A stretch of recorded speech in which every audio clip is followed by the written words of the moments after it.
If you didn't hit every goal on your vision board this year, then you might be tempted to throw it out and start completely fresh.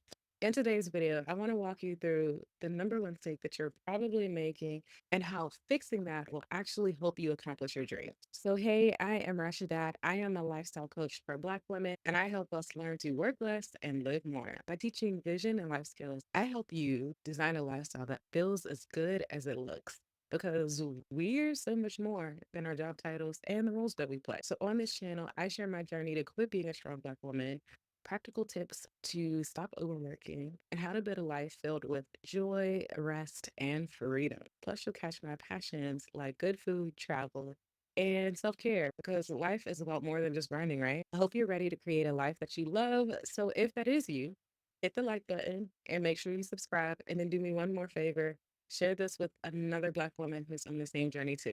So you probably think if I didn't accomplish everything on my vision board, then I failed. I mean, what the heck? Now I just need to start over with a clean slate. Wrap. I want to stop. Stop. Stop right there. Okay. That's actually stunting your progress. And I'm going to show you why resetting and not restarting is the key to success. The problem with that thinking is that it completely ignores all the progress that you've made. Starting over is not going to honor all the work that you've done before. It's not going to keep you from making the same mistakes over and over again. Instead, you need a practice that's going to help you assess and keep you moving toward your goal rather than putting you in this constant loop of starting from scratch, which is actually what slows you down. And when it slows you down like that, it's putting you in a time and energy suck. You're probably spending more time making new vision boards rather than working on the goals that you've actually already set. There's a really good chance that you feel discouraged and you feel like, oh, well, what the heck is the point? If I didn't even finish it the last time, why should I try anything now? And all of that amounts to you losing momentum, making it harder and harder and harder to stay on track. So I want to give you three steps that are going to help you refresh your vision board rather than restarting your vision board for 2025. All right, step number one. Start with annual reflection. So, what I want you to do, I want you to pull out the vision board that you made from last year, and I want you to start by reflecting on it. Like, look at all of the things that you had written down for that year and give it a green check mark or a red X and saying, yes, I did this, or no, I didn't. And if you weren't clear enough to be able to say that yes or no, then you probably didn't make a very good goal from the beginning. That's a whole nother conversation. But I want you to look at what did you accomplish, what goals really excited you, and how well did you prioritize them? And then what goals felt misaligned and things that you need to reset or things that are just no longer relevant because of who you've grown to be over this year. And then I want you to reset your goals with intention now that you have this information. So then step number two of how you're going to refresh and reset your goals rather than restarting is that you're going to look at everything that you have left on your vision board plus any new dreams or any new goals that you want to add. And I want you to reprioritize. Reprioritize means not everything is important. That means you get to choose your number one, your top priority. And this is really key. Do not overcommit because overcommitting is probably the number one reason why you didn't accomplish your goals this year. So I want you to be really honest with yourself and be realistic about what can I actually accomplish in 2025.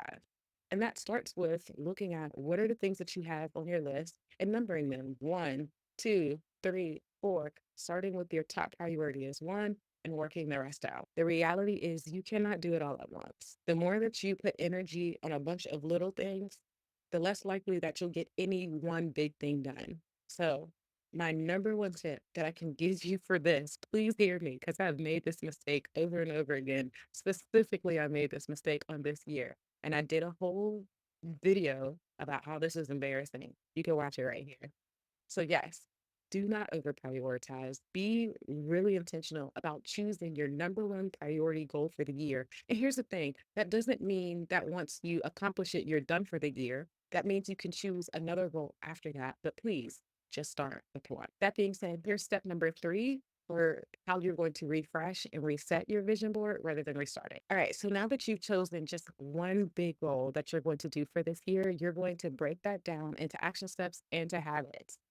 The habit part is the part that most people don't do. They say, okay, I've got my SMART goal. It's very specific. I know it's relatable. I know it's actionable. I've got a due date for it. But then you don't actually stop and figure out what are the habits or what are the project tasks that you're going to do. And you probably are also not scheduling them in your calendar. So you're not actually setting yourself up to know when the heck are you going to work on this thing and what does it look like to work on it and actually accomplish it. The way you'll fix that is by choosing your top priority goal and breaking it down into small steps and into habits that you are actually going to schedule out in your calendar. Maybe it's that you want to lose 25 pounds in the next 3 months. So maybe you break that 25 pounds down into 30-day milestones. So the first set 30 days, you're going to lose 7 pounds. The next 30 days, you're going to lose another 7 pounds. And in the last 30 days, you're going to lose the rest of the weight. But what habits are you actually going to do to help you accomplish that goal? This is the key, y'all. I don't want you to miss this, the habits. So one of those habits could be making sure that you take your probiotics every evening. Another habit could be making sure that you close your rings on your Apple Watch every day. Another habit could be drinking 75 ounces of water every day. Another habit could be making sure that you get all your steps. Another habit could be making sure that you not just get all your steps, but that 60 minutes of that activity is actually a time where you're sweating.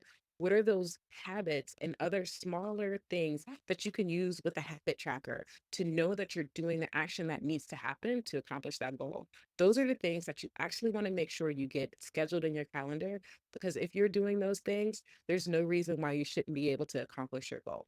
So for most people, this might feel overwhelming, and that's why I created my program Meant for More, because I understand how much it sucks to never feel like you're truly making the progress you want to make. It doesn't have to feel like that. You can actually get yourself out of this cycle of burnout, out of this cycle of frustration, if you actually choose to stop starting over and allow yourself to gain some momentum.